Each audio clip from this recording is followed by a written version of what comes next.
Welcome, welcome, welcome to River City Media, the Busted Bracket Special. And let me go ahead and tell you, my bracket is busted. If you're watching us, you could be watching us tonight on multiple platforms. We are live on River City Media Facebook, River City Media YouTube, iLogic Media Facebook and YouTube, and Draft with Us Upside Facebook and YouTube. This will also be available on all major platforms. Yeah, guys, we're going to be on iTunes, Spreaker, Spotify by tomorrow morning. And you can listen to us as you take your shower because I'm sure you don't want to look at us as you do that. But anyway, let me make welcome first my boy Robbie. Robbie, how'd your bracket go this week? Well, I don't want to brag too much, but I am what appears to be the least worst of a bunch of bad brackets. Can I admit that I'm in that group? My Final Four holding strong. I've got Gonzaga, Baylor, Houston, and Florida State still in it after a rocky first weekend. I'm telling you, it's been rough. Now, as you can see, all we have is USC baby and an avatar on the other side because been embedded for the last 4 days at the tournament. Our boy Raj Mehta is still trying to get his way back to Tennessee, but he's joining us as he drives. Raj, how pumped are you right now to have your Trojans in the Sweet 16?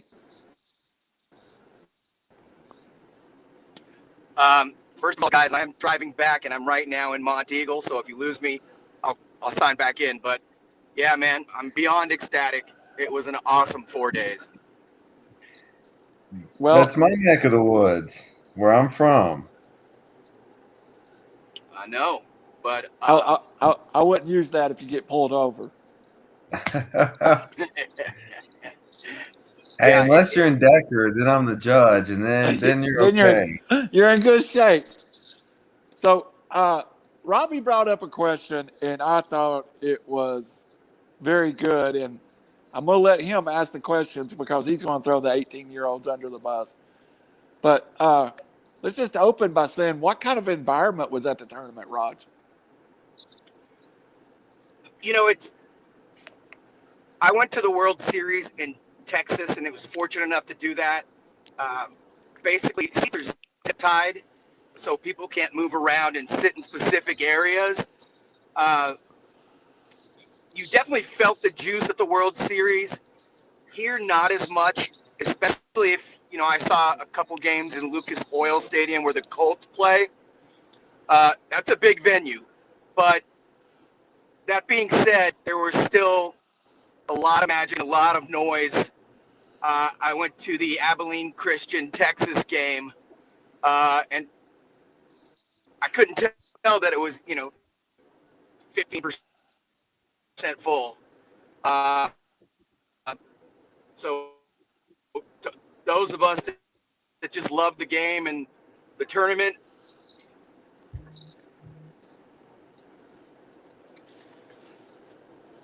Did you lose me? No, we still got you. Oh, right on. The fact that you'd even join us as you're coming over Mountain Eagle says to your love of basketball.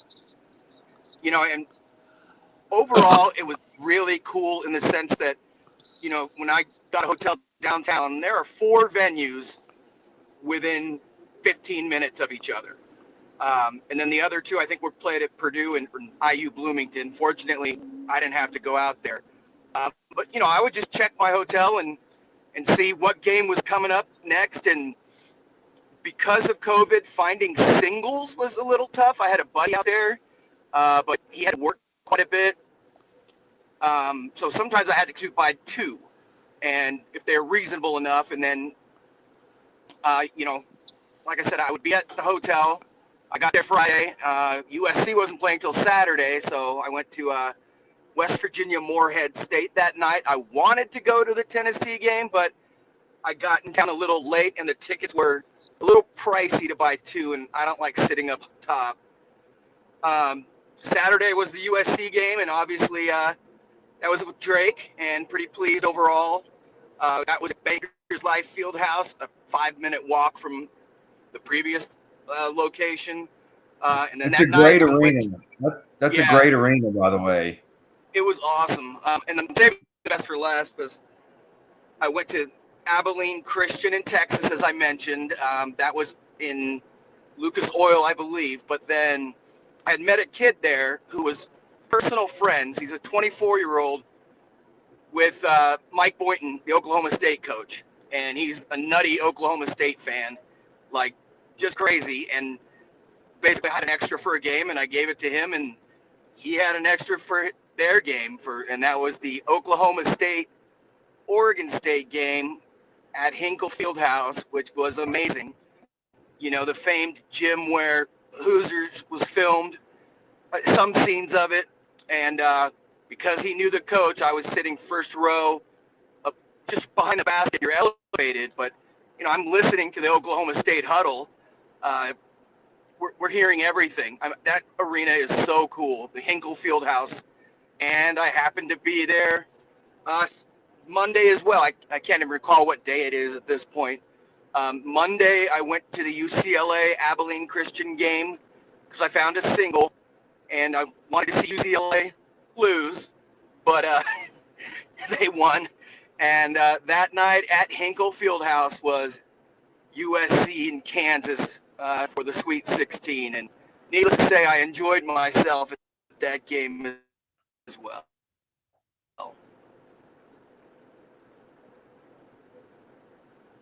You're on mute, Randall. Yeah, Robbie, ask him that follow-up question you asked me earlier today. I thought it was really to the point. Yeah, and so Raj, I just want to, you kind of touched on this a little bit, and me and Randall talked briefly around lunch, and then also a guy on Phil and Frank on PTI made this point too, and I just want to get your feedback on it. Talking about how there were so many upsets, partly because like Kansas wasn't playing in Kansas City, Carolina wasn't playing in Greensboro, you know, Ohio State wasn't playing in Cleveland, and those crowds weren't there. And then like the minute of I guess the minute of frustration and like the minute of doubt creeps in. Are some of these players thinking about the NBA instead of this grind? And they've been through a lot this year. COVID tests, contract tracing. And I just think it looked like some of the, you know, momentum you would have to make that run and get over that hurdle just wasn't there because of the lack of the atmosphere. Is that off base? Is that somewhat correct? Somewhere in between? I think that's fair. Being said, I think it's awesome, and masks are not needed, etc. I would have it hosted in Indianapolis every year, just because of, and it's actually a much bigger town. It's grown quite a bit, but just having all of those amazing venues right there, you know, I could walk to pretty much 3/4 of the venues. I can't stress enough how awesome that was. To address your question specifically, yeah, absolutely. You know, and generally we all know the committee likes to play their games, and they'll put the one seed who's the weakest, you know, and maybe they're playing Ohio State, and of course the games will be in Cleveland. You know,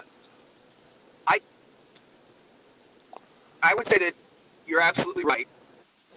I didn't notice anyone sort of dragging, you know what, or losing focus, but I think teams were certainly less apt to respond when they got punched in the face, and you're absolutely right. And you know, the other team could feel it. Or Robert's a perfect example. No, I think that's a great point, but I thought it also made the game super fair. Yeah. Well, Raj, and I agree with you in what I've read.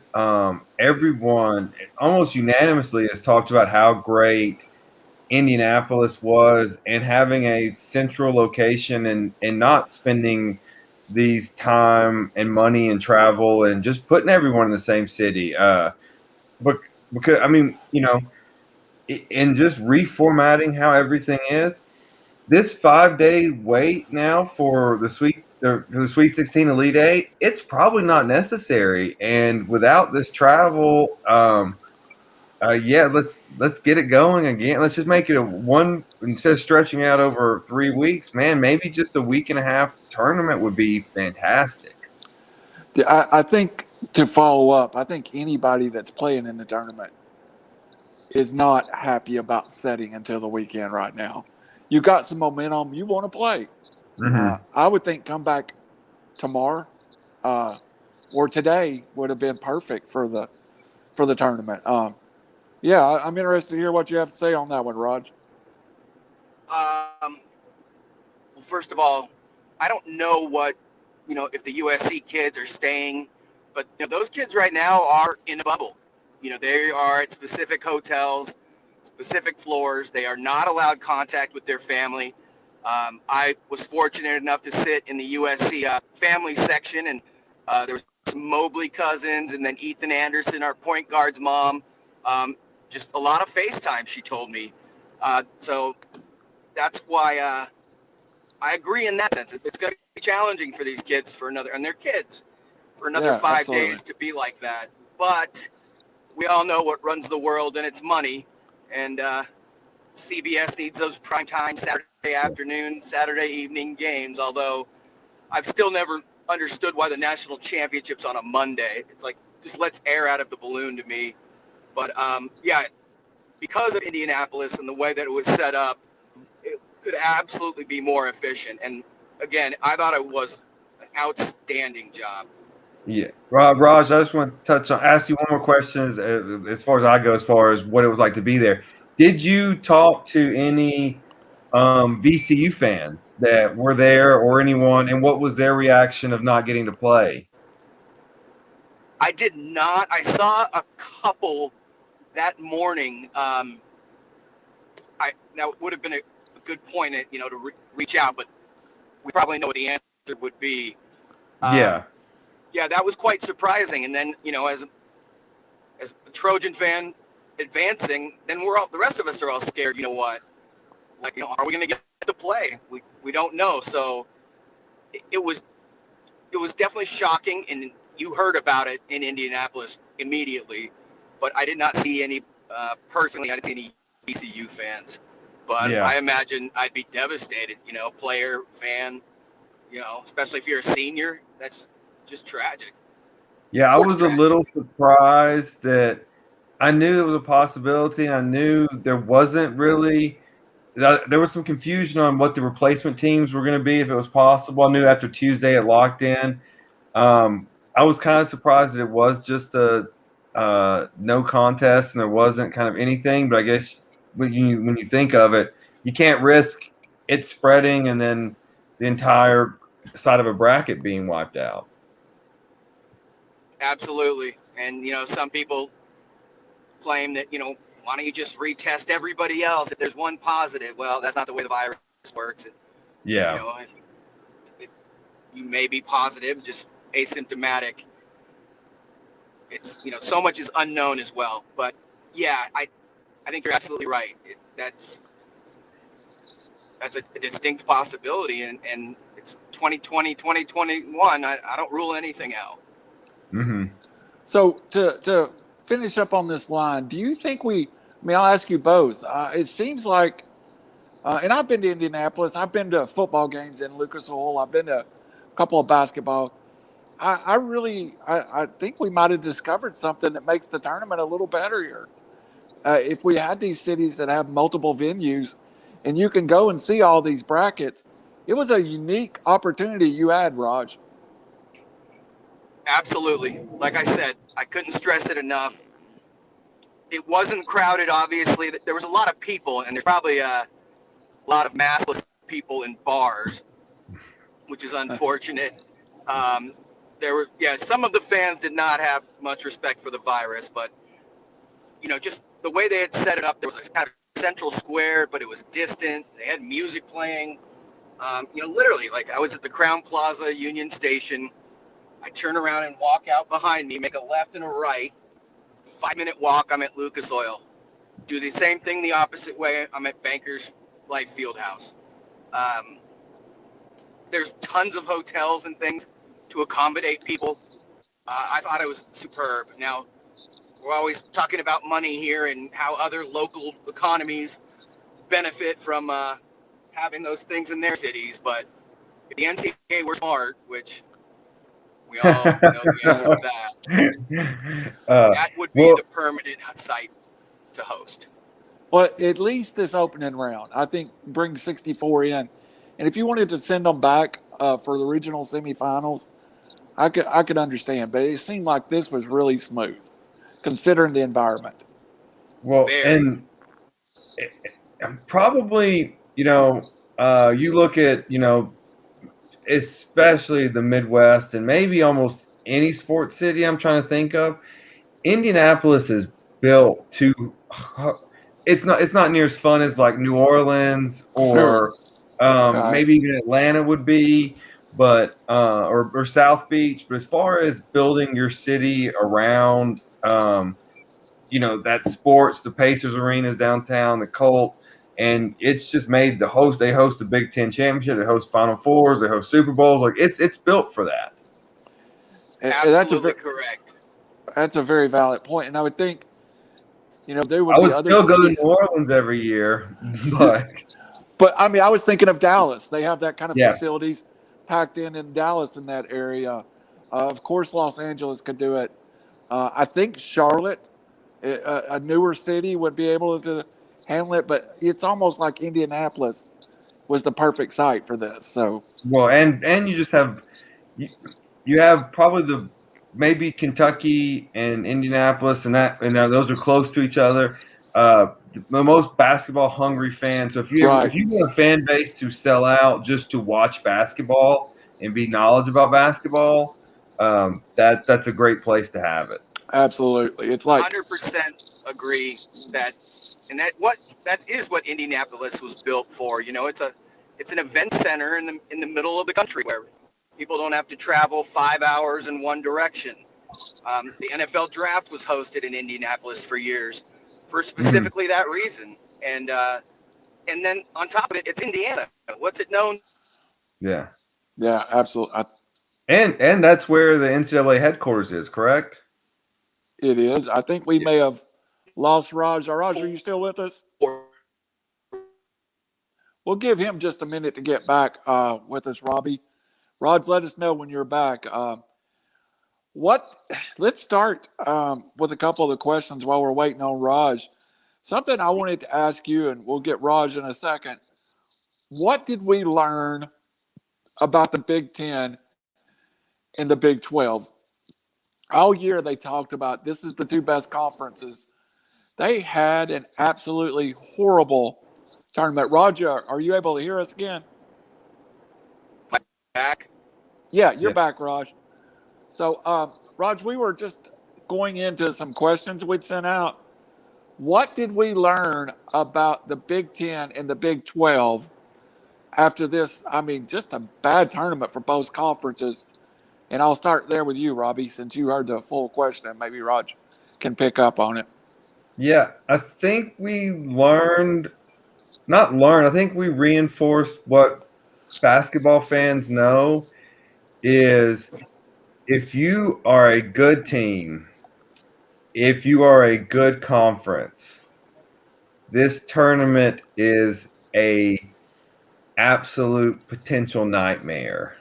If you're good, if you're a solid team, you want best out of 3, best out of 5, best out of 7. You don't want to get caught on a bad night against a bad matchup and it's one and done and you're done with.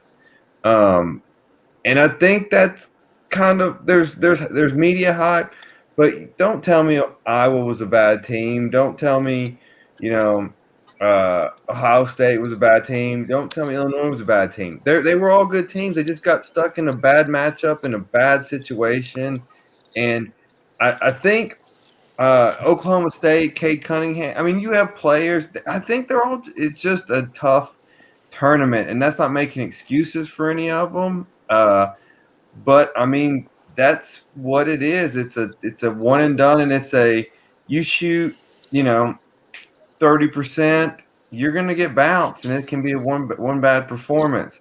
The team that I think your mid-range Purdue didn't really show up.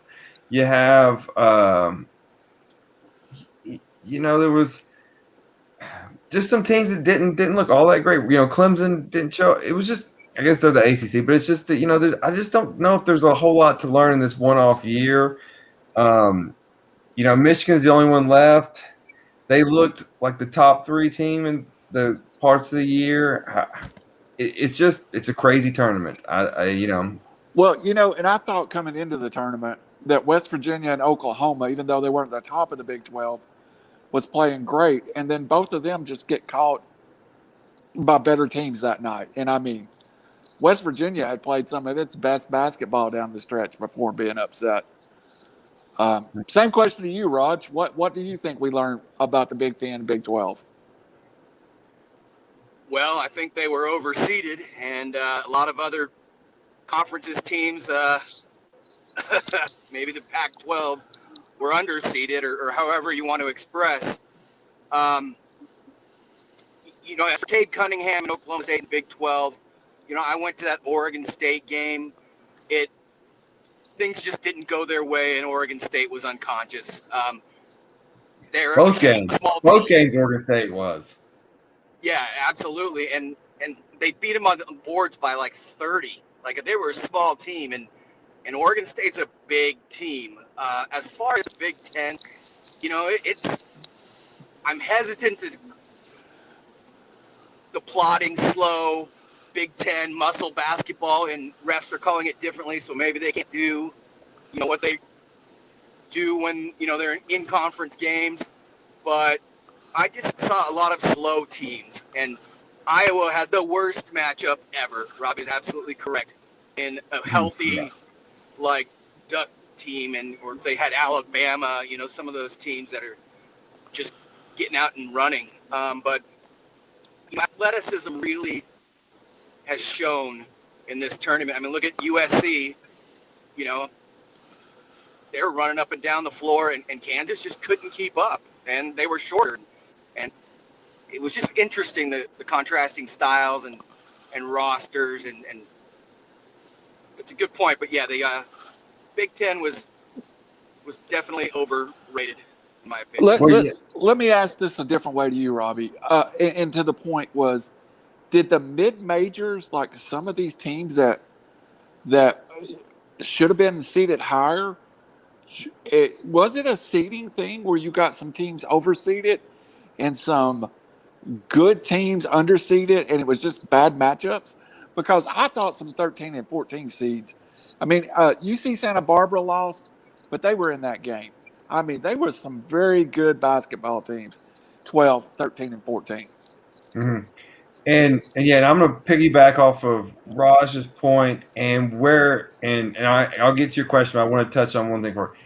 I think playing the conference only particular schedule hurt the Big 10 in this matter, because they all play the same way, and conferences tend to play the same way.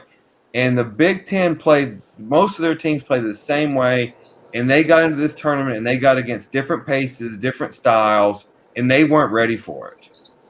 And so I think if you had more of the Big 10 ACC, the intercom, Tennessee was scheduled to play Wisconsin this season. It didn't happen. I think that really hurt the Big 10.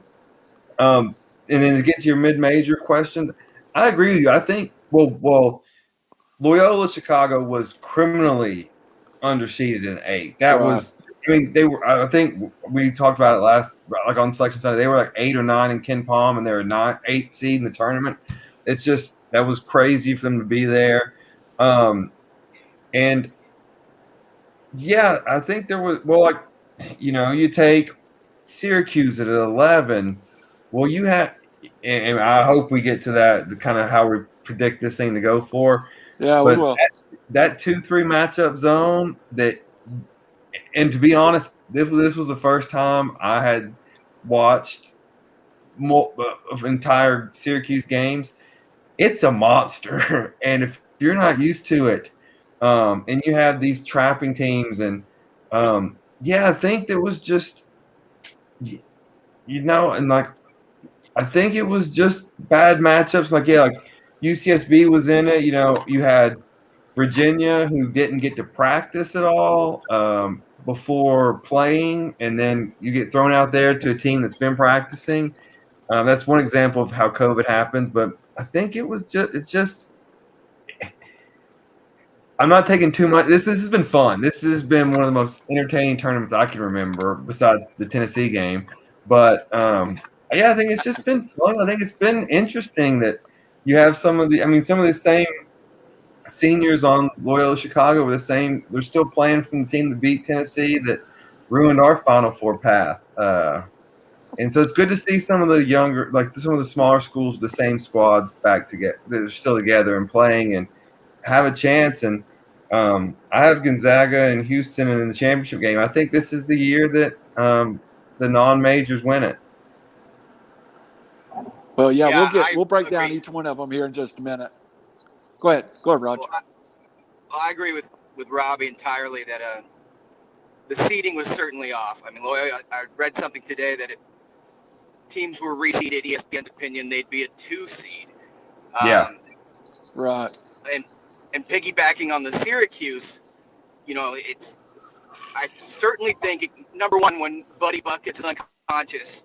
Yeah. When the mojo's going in the NCAA tournament, there's nothing like it. If you get one of your guys to catch fire, against Kansas, USC, Isaiah Mobley, 7-footer, Evan Mobley's older brother, but not nearly as good, hit 4 threes. I think he hit 2 all year. He was just feeling it. And when the mojo gets going, it's unlike any other. But, for the other team, if you're in kind of an awkward, unfamiliar, half-full gym and the ball's not going in and shooting is entirely mental usually, you're going to just keep bricking. And Syracuse, I'm mad at myself for not taking them further, but that's a deadly team. Well, and, in years past, even I really questioned Oregon State being a 12 seed. I remember a Georgia team a couple years ago when the Georgia Dome even got hit by a tornado, like a 15-15 Georgia team won the SEC tournament, and they were like a 9 seed. How do you take someone that just won the Pac-10 or Pac-12 tournament and make them a 12 seed? I was kind of mysterious to me that was a hot basketball team. That was two teams that go in the opposite direction, crossing paths. Wouldn't you think, Robbie? Well, I'm just looking just at that bracket. Oregon State 17-12 for the season with a conference tournament championship, a 12 seed. Right. Rutgers 15-11. So Yes. 2 less wins, 1 less loss. They're a 10 seed against a weaker Clemson team. So yes, there's a lot of branding. This was not the committee's best job at seeding at matchups, and you look in. You got USC and Oregon in the Sweet 16. How many times have they played this year already? 3, if not 4. I think this will be their third. Rod, Once. you'll probably know. Once. They played once in LA and USC won by 14, 72-58, I believe. They had 2 games rescheduled. They tried to play it 3 times and it kept getting rescheduled. Okay, that's what I was thinking. I knew they were on the schedule a lot. Yeah, absolutely. And there's a few things on that if I could add. Our commissioner is a knucklehead, Leisure Suit Larry. He's finally leaving. He has no idea how to promote our conference. One thing we've never had is a challenge in the middle of the year, the ACC, like Robbie said. I don't care if we're playing, the Colonial Conference. It's just cool to see that contrasting styles, and other markets get to see them. And I don't think anybody really watched a lot of Pac-12 basketball, and if it starts at 10:30 p.m. on Fox Sports and the game ends at 1, I don't blame you. The highest Pac-12 team was Colorado as a 5. The champion was a 7, and then USC was in the middle of the 6, and UCLA, they felt that they didn't need to have a play-in. They were an 11. So, it's part of it is our own conference, but yes, there needs to be more within the season to help us all judge better. And yeah, the committee looks like a bunch of ding-dongs this year. I'm going to be interested to see if this helps not only in basketball but also in football with the Pac-12 moving forward. A little brand recognition, and I haven't seen the ratings on this yet. I think the Monday yesterday, I think that will probably hurt them. The ratings, but I imagine Friday, Saturday, and Sunday were all really good. I would think. I thought Thursday or I thought Friday and Saturday was the best 2 days of basketball as far as I was on the end of my couch all day long with upset. So that was an amazing 2 days. But I would think I'm not sure how that Monday played out. Do you feel like any of the energy left, Raj, on Monday, or was it still the same? I took off work to stay home and watch it all yesterday. Yeah, I didn't know what day it was anyway. No, also West Virginia folks that had booked hotels for 2 weeks, they left. And some of the bigger crowds, some of the teams that travel really well did leave. Did I notice it? Was it palpable? No. I still felt the magic, and you guys touched on this earlier. This is a great tournament. There's tons of upsets. We've got a dominant team. You've got personalities like the Krautwig kid and with the 70s porn stash and 110-year-old nun, and I love it. I think it's an amazing tournament. Well, and I really got caught into the Buddy Boeheim story. I guess I knew he was family, but they really I kind of got into it more once I saw the tournament. Well, he's went through all kinds of crap as far as does he deserve a scholarship, does he deserve to be on the team, and he's really grown and become a really good player, and really I'm happy to see that for both of them. Jim Boeheim obviously took a chance on that whole process, and Buddy, worked and has played himself into a Gary McNamara kind of role. But I think, bigger stature and better on the defensive end. All right, guys, instead of focusing too much on whatever already happened, because we kind of know what's happened, I do want to ask you one thing, and then we'll get into predicting games. What was the biggest surprise to you over the weekend?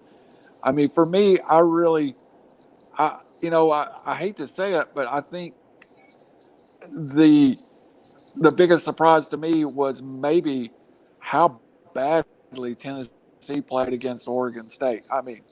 Just horrible, and how good Oregon State was. Also, I was shocked by Abilene Christian. I thought they were just a great basketball team that came from nowhere. So, Robbie, what was your crazy thoughts of the weekend? Well, I'll give you my shock of the day. Is I'm shocked that you're shocked how bad Tennessee can play. That was always a possibility. That was horrible, man. They were never in the game. No, they weren't. And it shouldn't be a shock. I guess so. Two things, and both from the same bracket. I guess. I had Texas going to the Elite Eight. I'm surprised they lost, and I was surprised to hear Shaka Smart hasn't won an NCAA game since VCU went to the Final Four. He has not won a single NCAA game at Texas. That's crazy. And so for people complaining about Rick Barnes for Tennessee, like just stop. And then the other surprise to me, and I shouldn't be surprised at this either, but I was expecting, and this goes to conference versus non-conference. Obviously, no one in the SEC was able to figure out Nate Oates a lot at Alabama during the SEC play. I expected them to get some kind of pushback and some kind of, hey, this Golden State Warriors game is not going to work without Steph Curry and Klay Thompson. But, man, they look good. And so I was surprised at that. Other than that, I mean, besides the upsets, I had Syracuse beating San Diego State. I thought West Virginia would beat them because Chappie was all on them and convinced me to change my pick. Shouldn't have done that. I mean, Oral Roberts is the whole tournament, but they have a really good player that is a matchup problem. But yeah, I think Texas losing and Alabama just not being challenged yet has been my biggest surprises. Yeah, I thought, like I said, Abilene Christian came from nowhere. I actually knew Oral Roberts did have at least, I saw them earlier in the year. They do have some athletes, and I think that, again, I didn't see them as a 15 seed at all. And maybe they've had the hardest path, beating Ohio State and beating Florida to the Sweet 16. I mean, they've played well. Yeah. And real quickly, and maybe the committee needs to look at this. Like, there's no reason UNC should have been an 8 seed. If you have to put them at the 15 line, put them at the 15 line. Right. And move something. Like, just because you're a name brand does not mean you should get automatically 10 and under or 12 and under. Because, yes, like North Texas, UCSB, they didn't win, but they played well. Ohio.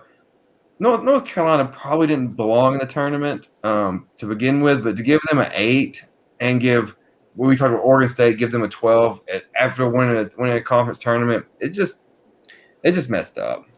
Well, in going back to bracketology, Tennessee, I think we all see as an overseed now, but they were a 9 seed till they beat Florida and jumped up 4 lines. That was crazy. Tennessee being a 5 seed, in my opinion. I mean, they were playing like an 8-9 seed when they got to the tournament. Yeah. Raj, what's your most shocking fact of the week? And other than that, you wanted to stay all week and just wait it out. I knew our conference, the Pac-12, was good.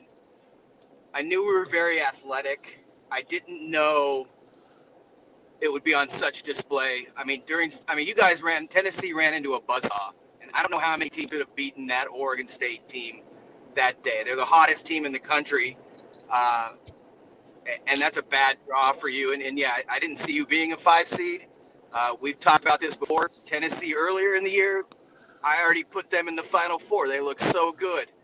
End of the year, it's like all the pieces were there, but they didn't fit into a puzzle.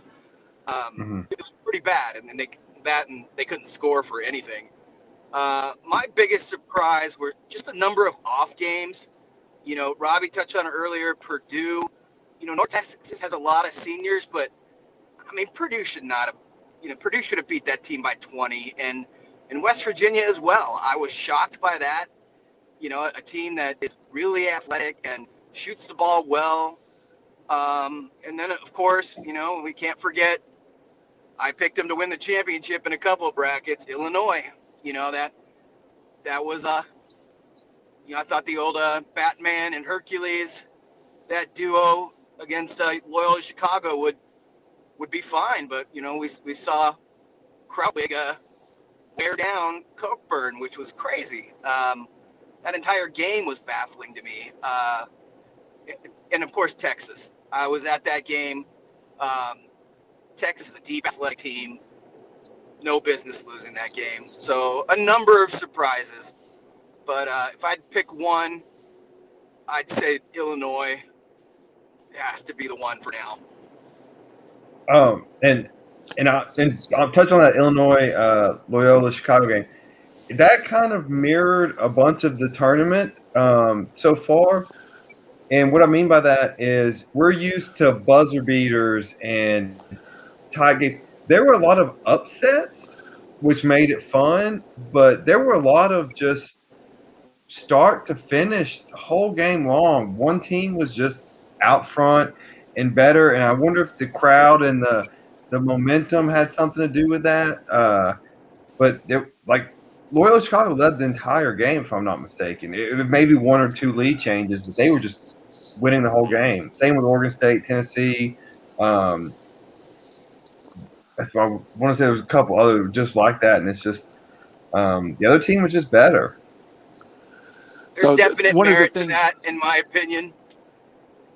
Sorry. No, go ahead.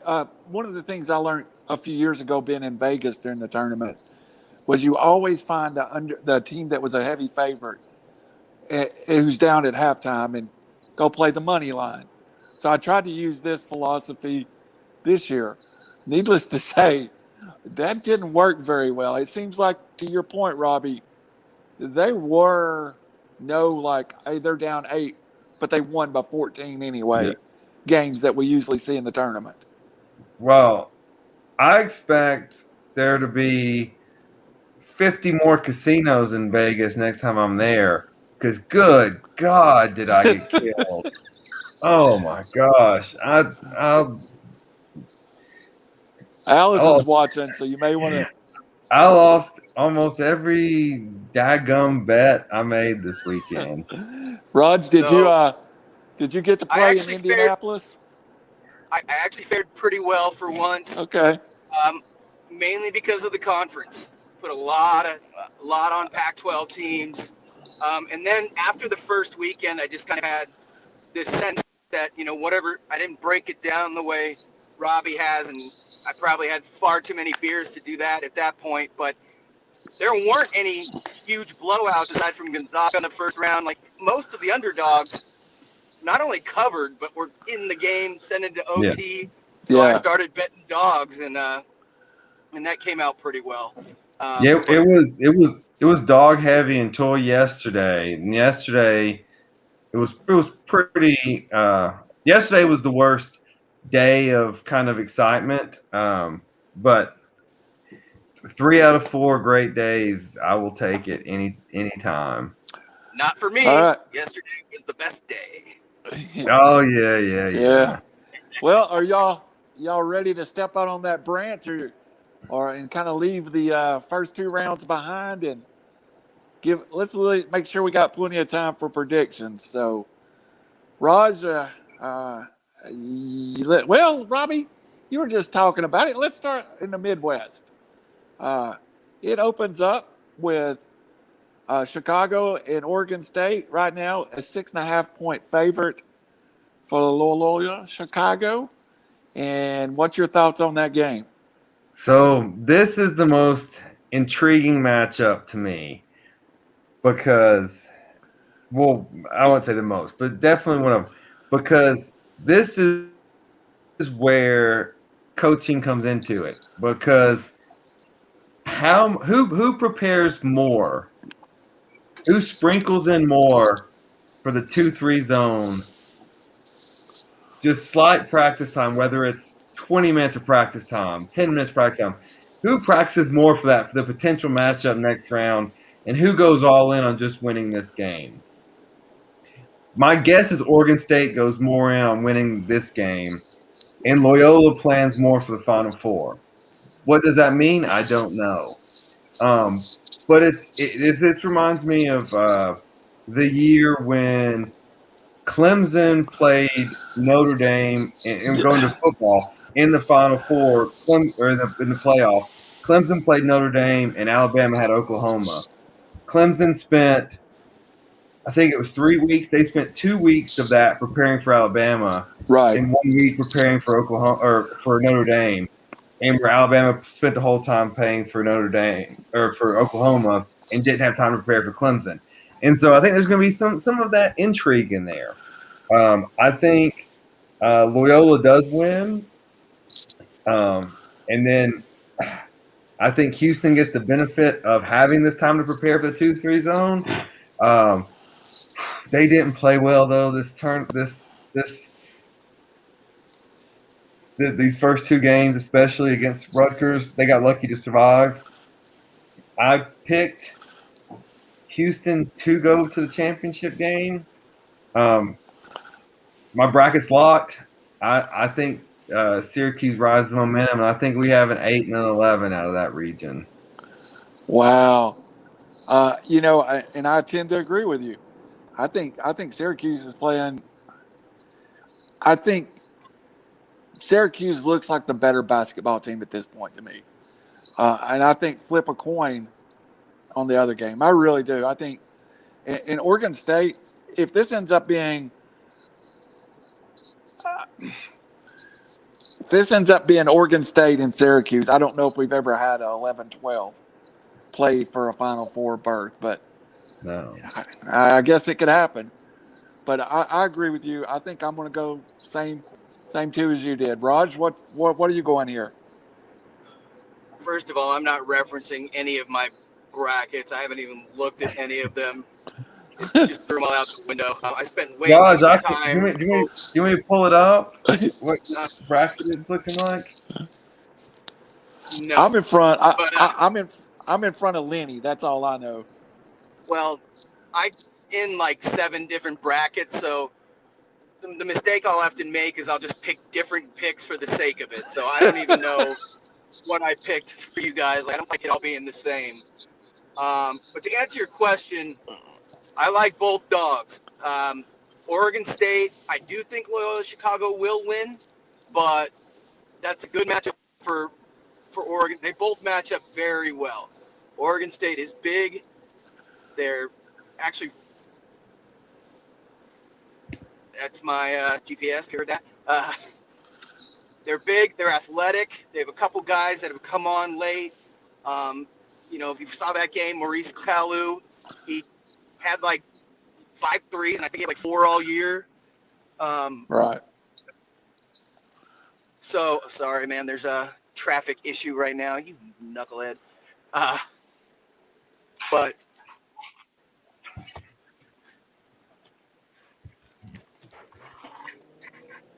idiot. Sorry, guys. Trying not to die. Don't die. Yeah, I was trying not to die. God knows what they're doing If you do, just don't make it your fault and have the other driver call me. Yeah, Davis, Kessler, and Davis on Cherokee Boulevard. But yeah, I'm going Syracuse as well. I'm going straight up with them. I think they can. I'm a train right now. I think they can. They just make shots, and they're bigger. Houston, I believe, has a bunch of bangers, but I don't think anybody's over 6'8". And yeah, buddy, buckets. I mean, that's a magical story. So I am all over. I think Loyola Chicago barely wins. Houston loses to Syracuse. And who do you have going to the Final Four?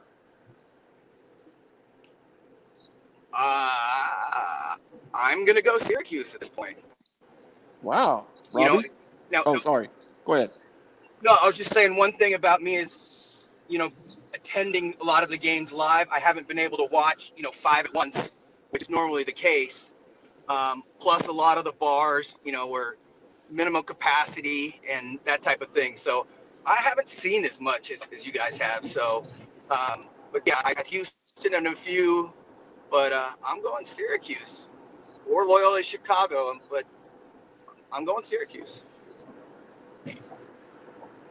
Robbie? I am with you. I think at this point the 2-3 zone has impressed me, and I have some buddies out in California, Aaron and Barry, who keep betting against Syracuse, and I'm like, that 2-3 zone is deadly, and it's causing havoc. So I like the 2-3 zone to advance also. And just a thing before we jump off of this bracket, the number on the Oregon State game is 125. The number on the Houston-Syracuse game is 140. So we're going to see two kind of different games, I think. That 125 number seems really super low there. So there were a lot of games in the 50s. You know, that Abilene, Texas game, and a lot of teams just couldn't get it going. But I think that game was like 54, 53 or something. You know, Santa Barbara was low scoring, even though they shouldn't have been a 12, and they should have won that game. absolutely. So, yeah, I haven't seen too many high-scoring affairs aside from the super team. I'm still burning over the Santa Barbara game. So let's jump up to the south here. We got Baylor and Villanova, Arkansas and ORU. So let's start with the top of that bracket with Baylor and Villanova. Rob? Man, I questioned coming into this tournament. I questioned Baylor. I thought COVID slowed them down. I didn't think that they were going to get to. I didn't think I was worried about them. I should say I picked them in the Final Four, but that was more of a strategic pick against other people. I thought we're going to pick the bracket, but they've looked great. They did. They've looked good. I think they roll, even though Jay Wright's a great coach. I think they roll Nova and Baylor advances. Do you want me to break down the bottom? Or you want me to... Yeah, go ahead. Go ahead and go down and get Arkansas and Oral Roberts.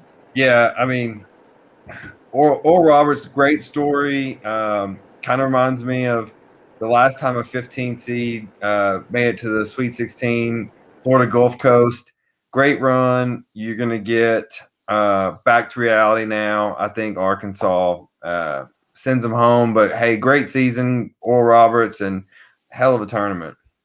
Yeah, and we just dropped Raj. Maybe you can jump back in here for a second. Probably getting pulled over for his aggressive driving. Yeah, he's probably being pulled over going, hey, I'm doing a live podcast right now. So who do you have? It is great to have Raj been able to go up there. So I really think Villanova kind of got a bracket that they haven't had to play really hard. And I've said since day one, Baylor is Baylor, and they can guard. Here, there's Raj coming back in. Let me bring him in. I think I'm going to go Baylor in the top side, and of course I've said Arkansas is maybe the most dangerous team from the SEC other than Alabama all year, and you know, this does remind you of Florida Gulf Coast, and you know, great story, but I think this bracket is going to hold true, and I think we'll have an Arkansas Baylor matchup in the Elite Eight. Who do you got winning that? You know, strategically, I picked Baylor all the way out, but if I was twisted right now, I'm going to go Baylor. But I really like Arkansas and the way they're playing right now. I don't think I picked. I'll take Baylor also for much the same reasons you said it. I think Arkansas is really good. Musselman's a great coach, but I think Baylor's just too much firepower. Well, Roger, you want to catch us up over there? You've got Baylor and Villanova in the top half, and Arkansas and Oral Roberts in the bottom half. I think the expression rock fight has been used by pundits on ESPN too much, but Villanova and Baylor is going to be a bruising game. Any school from Philly is usually going to be pretty tough because Philly's pretty ugly and mean and et cetera. Sorry to anybody from Philly. But Baylor, as Robbie said, they look like the Baylor of old. When their big three is humming, you know, they're deep. They're well coached. You know, I thought that Baylor team is a huge threat and will beat Gonzaga. I mean, they're a lot stronger than Gonzaga, which would be their weakness. If Gonzaga has an off night shooting, which is bound to happen, you know, Baylor's, I think it's 1A and 1B. I also think that Oral Roberts' run ends. They do have two good players, not just Abmas, but the other kid, Kevin O'Banner, I think. Yeah. They can score pretty much all their points, but I think Arkansas is that style of play. You see it a lot. I mean, the game's being called differently. It's a different era. But those teams that can get out and run and transition and create turnovers are really tough matchups, and Arkansas is one of them. I would take Baylor over Arkansas, with Baylor going to the Final Four. All right. Well, we'll come back, y'all. We're should we go ahead and pick out the Final Four now, or should we wait? Well, when are we getting back on here? It will be. I don't think we're going to have a chance before tournament night or I mean, finals night. we're gonna be back on next week before the Final Four, though, right? Yes. Yes. So Okay. we'll stop here. Yeah. All right. That makes sense. All right. So let's jump all over to the West. And personally, I think this is a bracket that probably kind of picks itself. This is the one that kind of looks like I thought it would look. Gonzaga and Creighton, USC and Oregon. I certainly didn't have Oregon. I had Iowa going to the next round. But so let's start. We'll save Rod to last to break down this USC game. Let's start with Gonzaga at the top of the bracket, Robbie. Yeah, I mean, what can you say right now? I said in our preview, it's going to be the second team that punches them in the mouth. They haven't got punched in the mouth yet. No, absolutely not. They roll through Creighton, and then I had USC going this far. I'm saying with you, I didn't have Oregon this far. Oregon looked good to me. They've only had one game. I thought it was a bad matchup. I like USC. I like USC and Gonzaga to meet. And then, sorry, Raj, this is the first punch in the mouth. It's going to come up between Gonzaga and USC. I like Zags to roll and get to the Final Four. I like Gonzaga too. I do think, and we've talked about Florida Gulf Coast a couple of times. And, Andy Einfeld, of course, was there, and I think he's a great game day coach. I just think right now Gonzaga's talent level may be above everybody else. So I'm going to take Gonzaga in a very good basketball game. So Robbie and I have the Zags. How about you, Rod, USC guy? I wish I could say that I think SC would advance and get to the Final Four, but I don't see it. I mean, first of all, they only played the Ducks once. It was in LA. It was an impromptu game. USC had a game that Saturday. The Pac-12 scheduled the game for a following Monday. So there was no prep for each other. Dana Altman is a heck of a coach. Yes, he Oregon is the most athletic team, along with Baylor, in the tournament, in my opinion. So Oregon scares me to death. Chris Duarte is an amazing player. He does everything. And if you watch him defensively, steals, he hits threes. For Oregon, though, they're a jump shooting team now. And it's just going to depend on, how if they're hot, then we could be in trouble. But if SC plays more like a team as they've done thus far, I think they should win. As for Gonzaga in the other game, Creighton's got to do what BYU did, and they can do it. They've got to shoot like unconsciously for three to basically keep that as a game. That's the only way to stay with those guys. Otherwise, pray that they have an off night, or if you have, in my opinion, if you have big bangers like a team like LSU, if they had better shooting, would have been an interesting matchup for Gonzaga, in my opinion. But yeah, the Zags are just loaded. They shoot. They don't. When they miss, I'm surprised. And on top of that, getting them hard from Florida, so they have like a superstar young point guard, and then a savvy, veteran, intelligent point guard. Not to mention Ayayi, the other guard that's crazy underrated. If there's a knock on them, it's probably the lack of depth, and again, the fact that Timmy and Kispert, they don't want to bang with anybody. And if you can get after them, you never know. But I would like to say USC goes all the way, but I can't. I take Gonzaga. And we've got our buddy Blake Spencer. To be clear, is it Zags over USC or Zags over Oregon?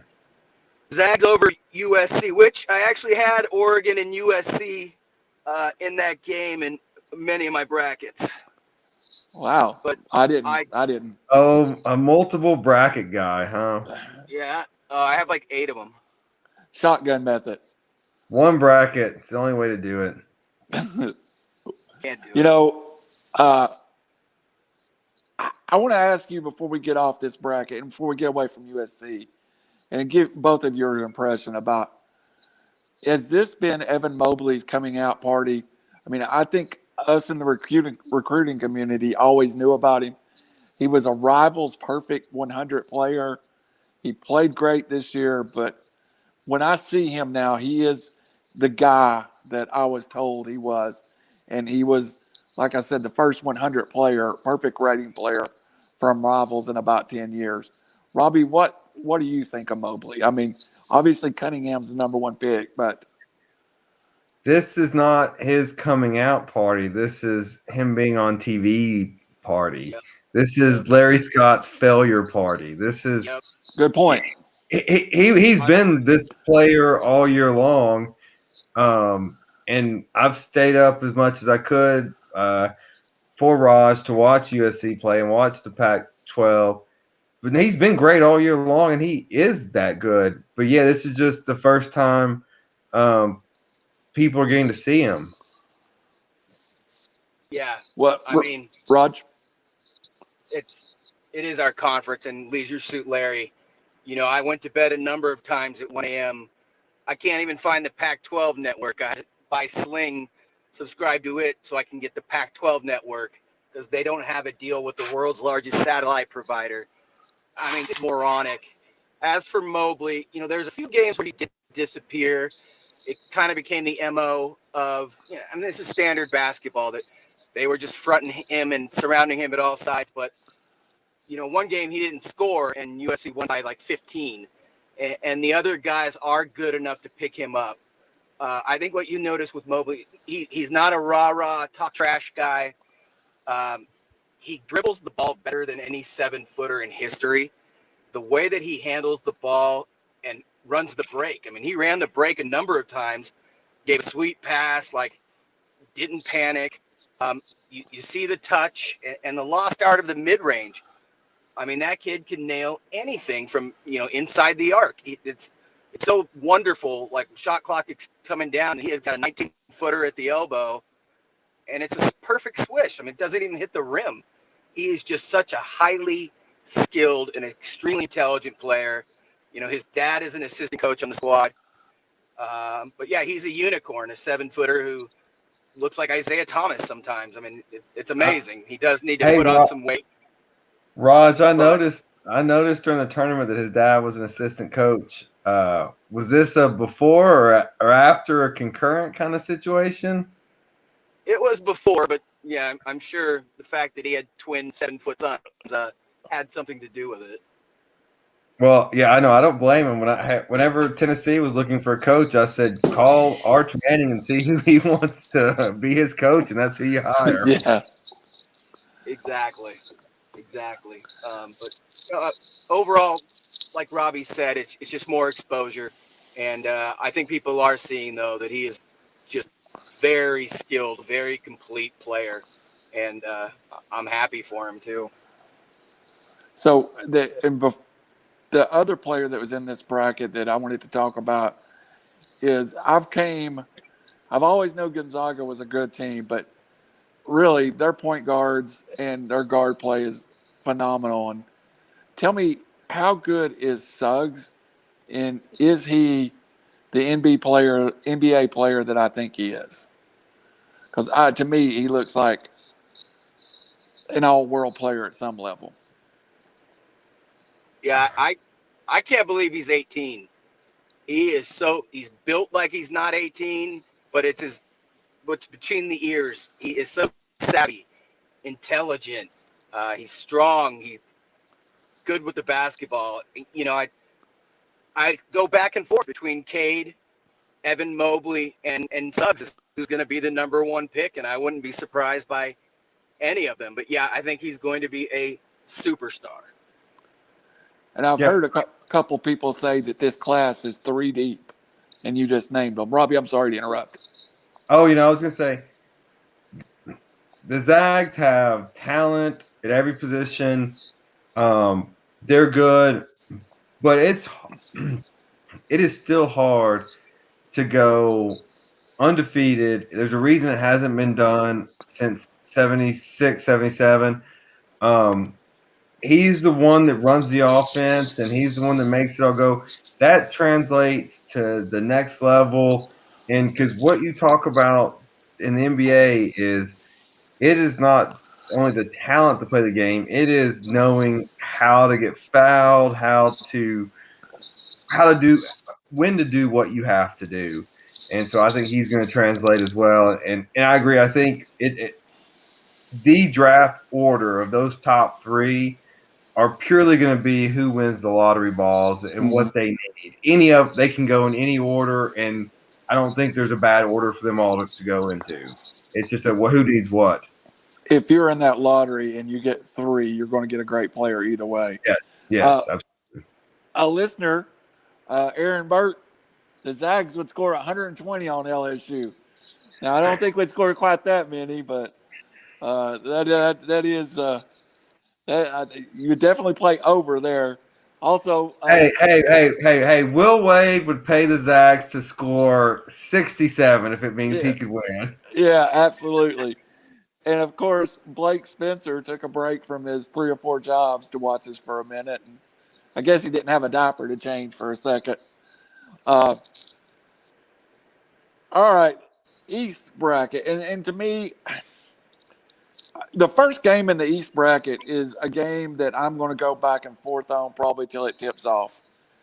We have Michigan and Florida State, and on the bottom side of that, Alabama and UCLA.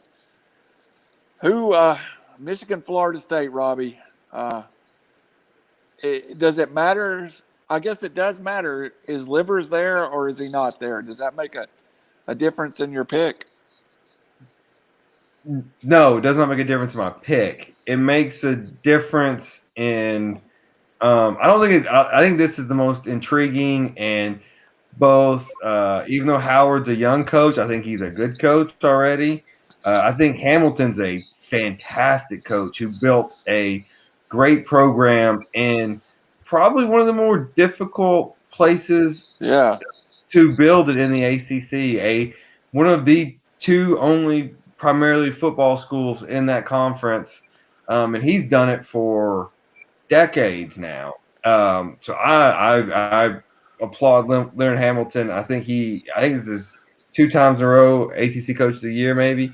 Yeah.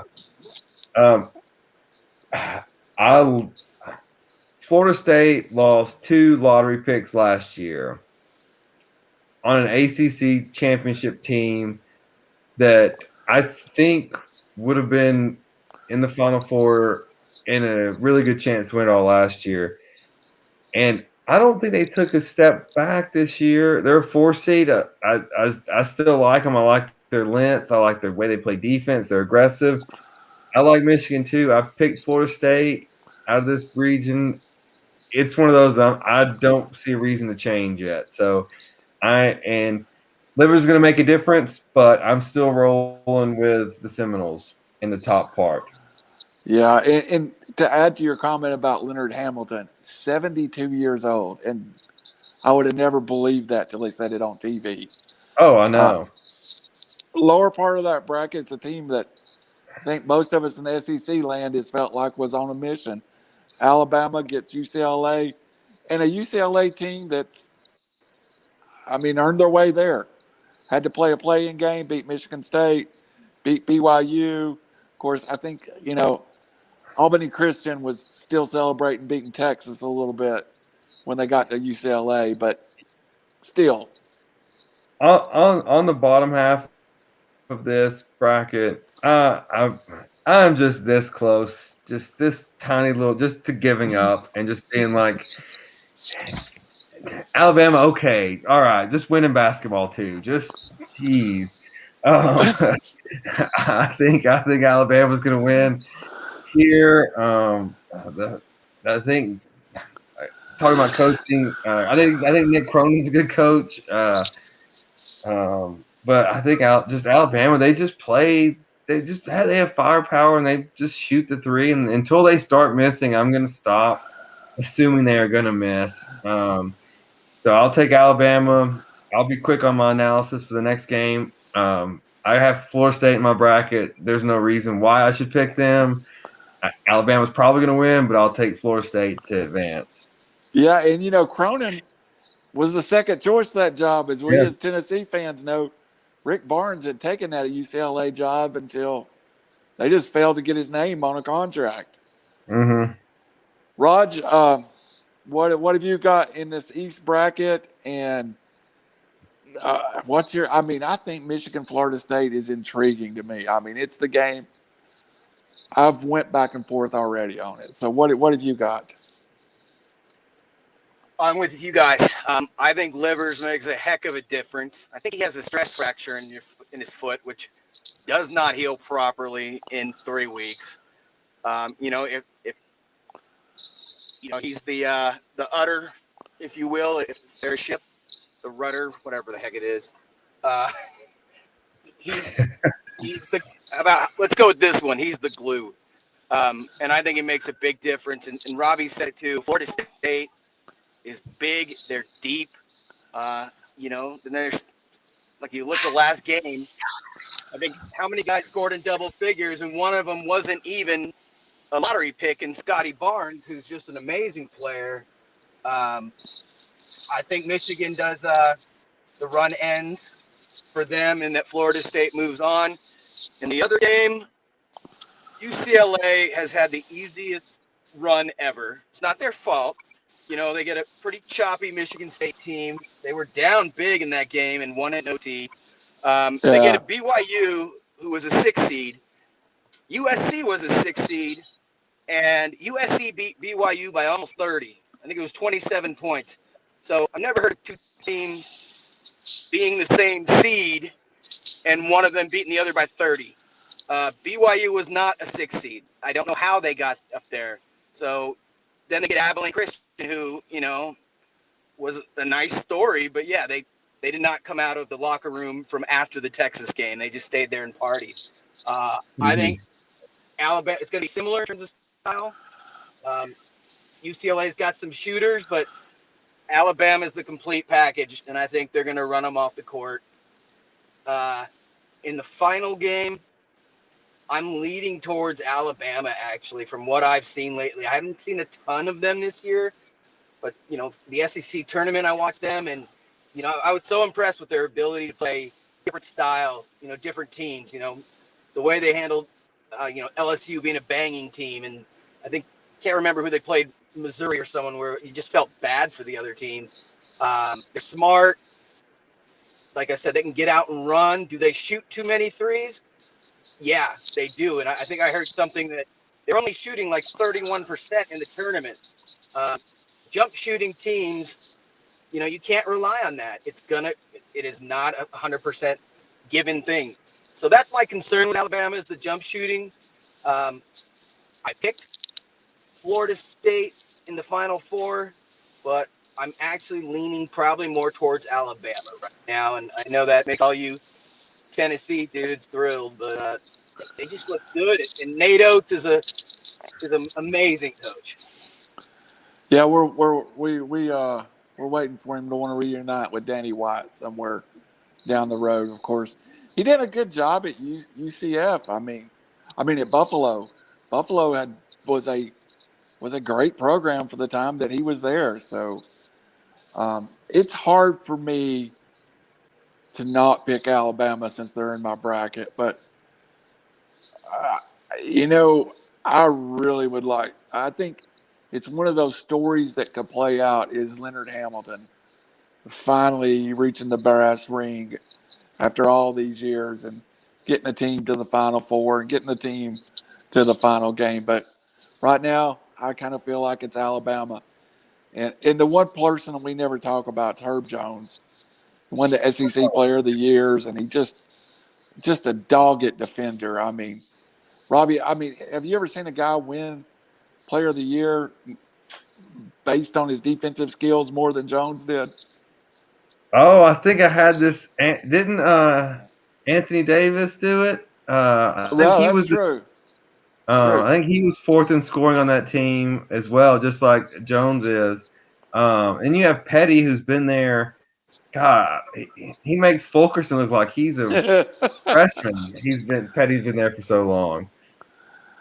Well, guys, we got just a little bit of more time. We've actually went over, but we'll wrap it up. I want to ask you both one more question here. And so we're going to do this again next week. We'll pick the Final Four, the games. What storyline are we talking about next week? What's going to be something that grabs our attention over these next few days? So, Robbie, you can go first. I think the storyline that we're talking about is when we reconvene on Tuesday, if it is, you're going to have 4 teams, all that can win it, and you're going to have I think you're going to have – wait, has anyone won it before? Michigan won it once. Yeah. It's okay. So Arkansas won. I think you're going to have a first-time champion this year, and I think and then you're going to get, is there an asterisk behind their first championship? Okay, interesting. Care to go just the circumstances or? Well, no, I mean, personally, I think this has been this season. I don't, and I know Raj's opinion of this agrees with me that there's no asterisk for these championships teams, a la Dodgers, because this has been the most difficult. It has been COVID tested. You don't know what roster you're going to have. You don't know when you're going to play, who you're going to play, where you're going to play them. I would not put an asterisk in under any of this. I think this has been the most impressive. Every single team that has won, I think, has been a deserving champion. But there's going to be your talking heads that are going to say, oh, blah blah blah blah blah. Yeah, trolls gonna troll. That's right. That's right. Twitter's gonna blow up for something, right?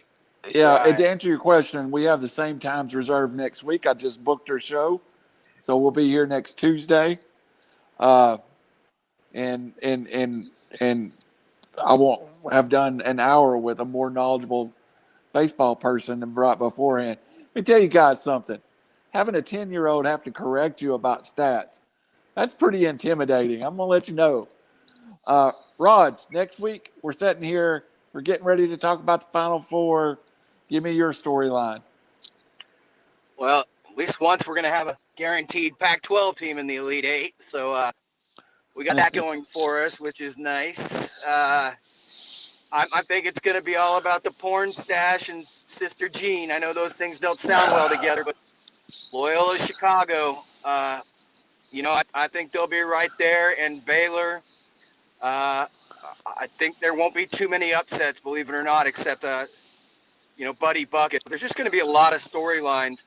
A lot of players this year and personalities. Buddy Buckets in Syracuse, Moody in Arkansas, Baylor's entire team, Loyola Chicago.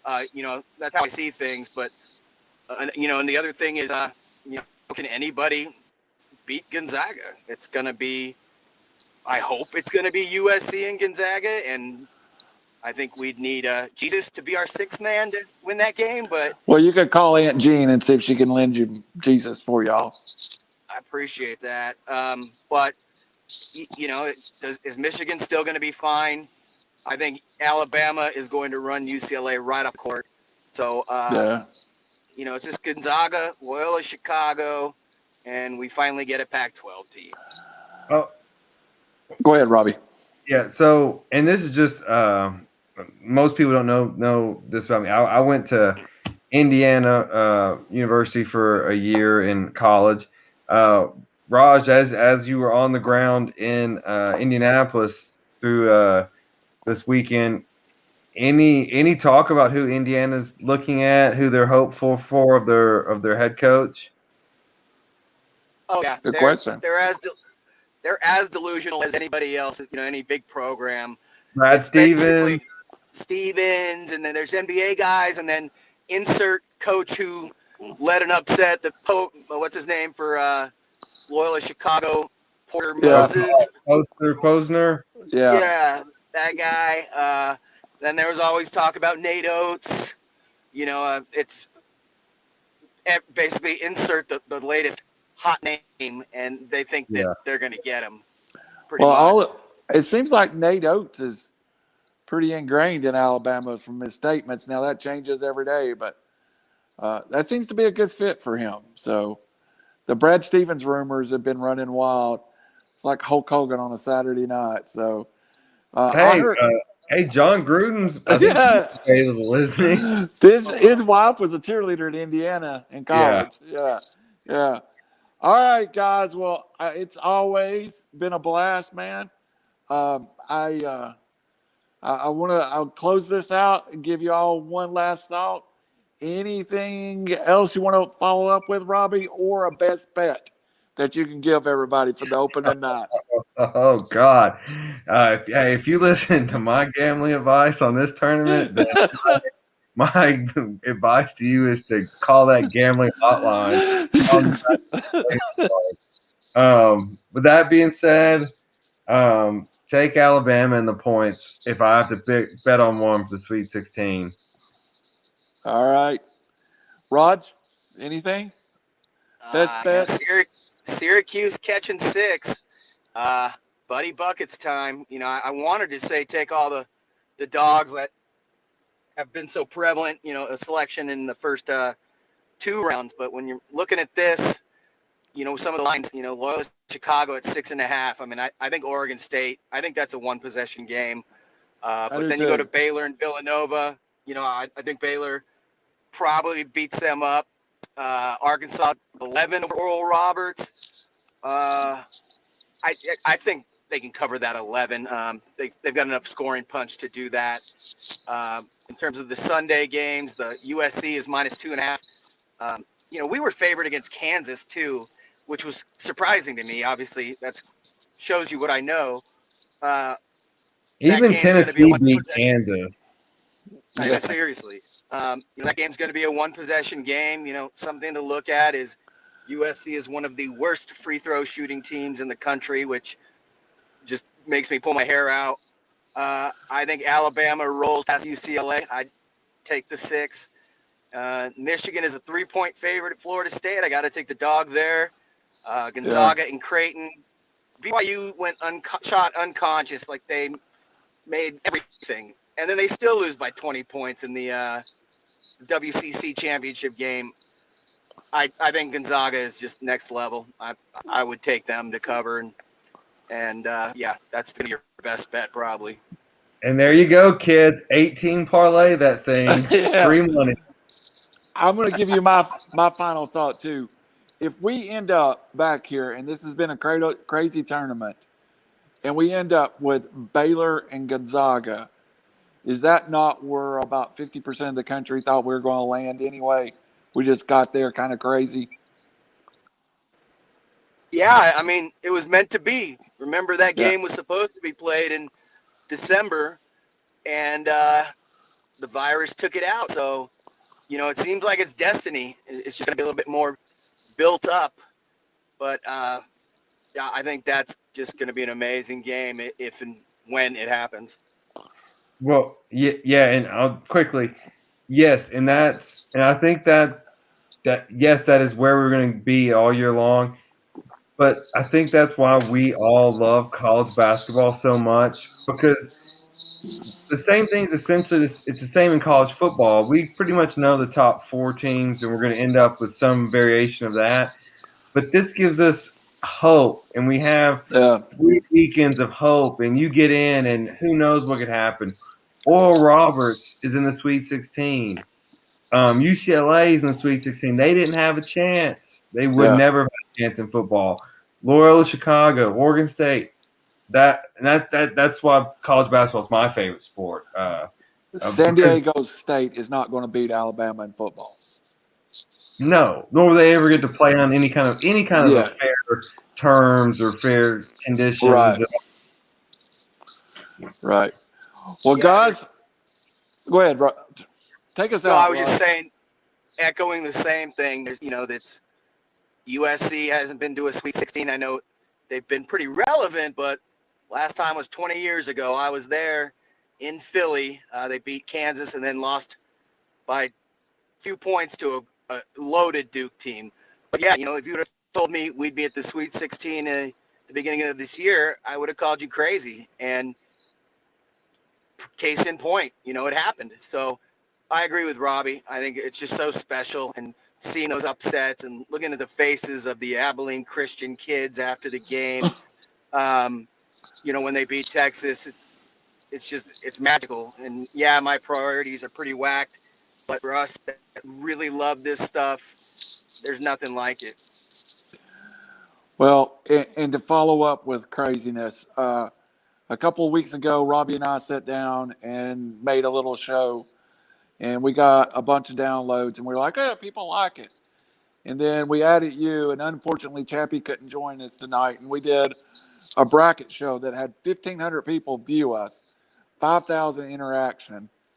Tonight's show, tomorrow morning will be on iTunes and Spotify. And, I do want to say that this has been a journey of passion for me. And I do appreciate everybody that gives us a thumb up, that likes it. It's like crazy that we kind of were our own viral thing here. And, it's been a lot of fun, and it's not over yet. And to let everybody know, you can see, of course, I'm here on Thursday nights. Every Tuesday from now on, some form of one of these crazy guys will be with me, and we'll be here talking about some kind of sports. Robbie and I are going to do the state of Tennessee football at some point down the road. Raj and I will do some baseball. We'll be back with this group. I've got some other guys you haven't met yet, and Robbie can testify to this. We've got a crazy group of friends, but they love sports, don't they?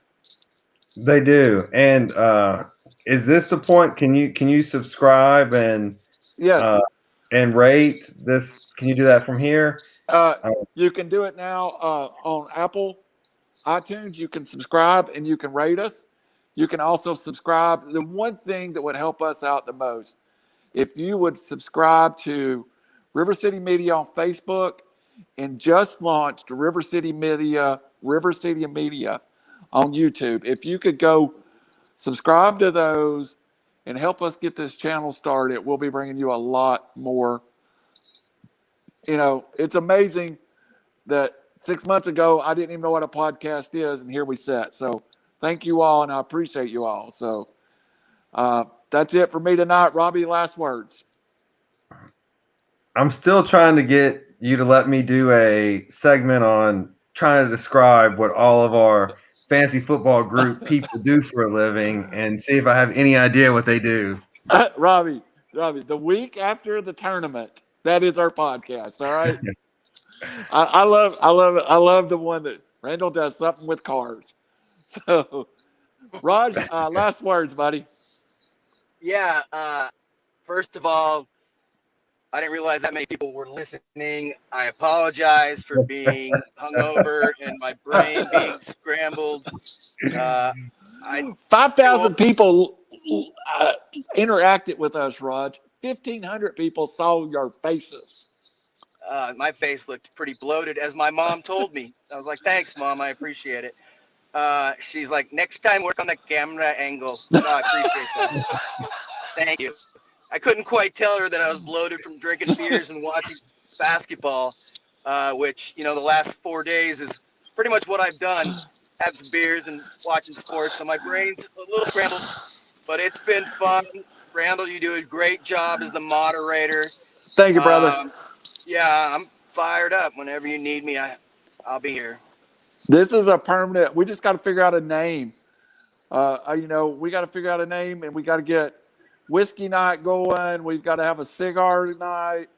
Well, we all have all of our first names start with R, so just random thoughts with the R's. Yeah, just the R network. So Yeah. All right, guys. Well, I appreciate it. And folks, same time next week, same places, and we appreciate it. Thank you. See you guys. Peace.